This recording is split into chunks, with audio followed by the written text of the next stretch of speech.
Riley had always been a fan of horror games. One evening, while scrolling through an online marketplace, she stumbled upon an old, dusty game cartridge, The Lost Path. The cartridge was a deep shade of black, with no branding, no logo, just a faded sticker that read, "Play me." Intrigued, Riley bought it without a second thought. The seller's description was minimal, just a few words. "Don't miss your chance. Once you play, you can't stop." She brushed it off as a marketing gimmick and inserted the cartridge into her console when it arrived. The game booted up instantly. The screen flickered, showing a dark forest under a pale, moonlit sky. A figure in a cloak stood in the middle of the screen, motionless. She pressed start. The character moved automatically, walking deeper into the woods. The environment felt strangely alive, though. The trees seemed to sway in ways that didn't make sense, their branches bending at impossible angles. The forest didn't just look old, it looked wrong, as if reality itself had begun to fray at the edges. Riley pressed on, feeling a mix of excitement and unease. A text box appeared. "You are being watched." It was only a brief line, but it gave her an odd sense of foreboding. The character, still moving on its own, eventually encountered a small, abandoned cabin. The door creaked open with a disturbingly realistic sound. Riley moved the character inside. That's when the first noise came. Soft, almost imperceptible at first. It was the sound of whispering, distant but growing closer. "Riley?" Her heart skipped a beat. It sounded so real. She jerked her eyes away from the screen, her room still silent. "Riley?" The voice was clearer this time. She turned back to the TV. The cabin was empty, save for a single chair facing the corner. A cold, eerie wind blew through the cracked windows. The whispers were growing louder now, but there was no one in the game. The text box appeared again, but this time it was different. "You are being watched by someone who wants you." Riley felt a chill run down her spine, but she tried to shake it off. This was just a well-done horror game, right? But when she moved the character closer to the chair, the screen flickered. Then the figure in the chair turned around. It was her. Riley blinked, confusion washing over her. The character on the screen wasn't just a faceless avatar anymore. It had her face, her hair, her eyes, her expression. It was her.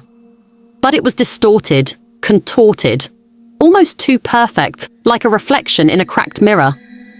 Suddenly, the text box appeared again, this time with a chilling sentence. "You can't leave. The game won't let you."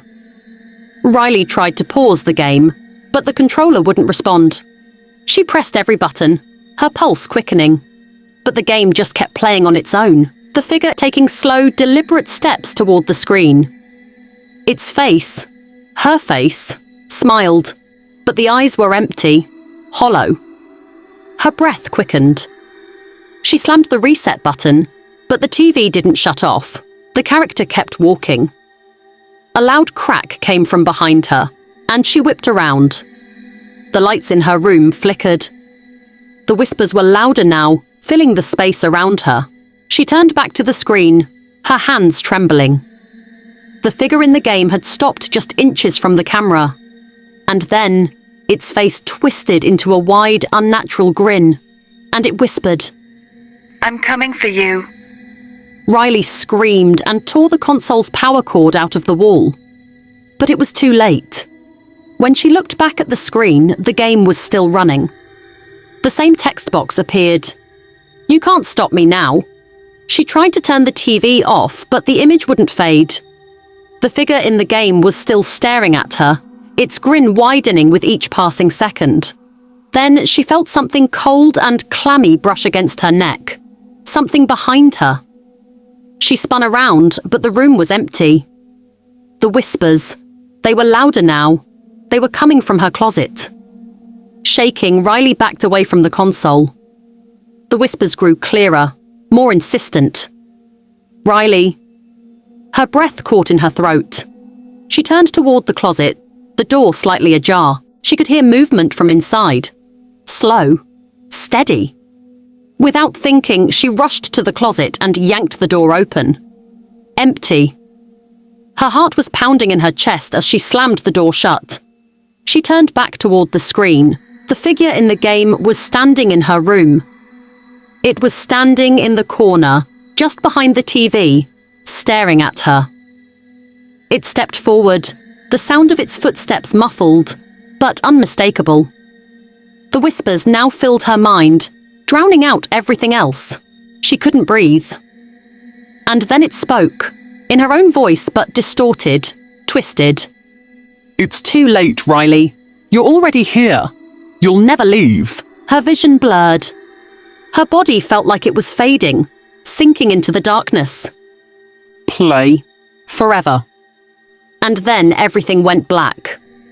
When the lights flickered back on, Riley was no longer in her room. She was inside the game.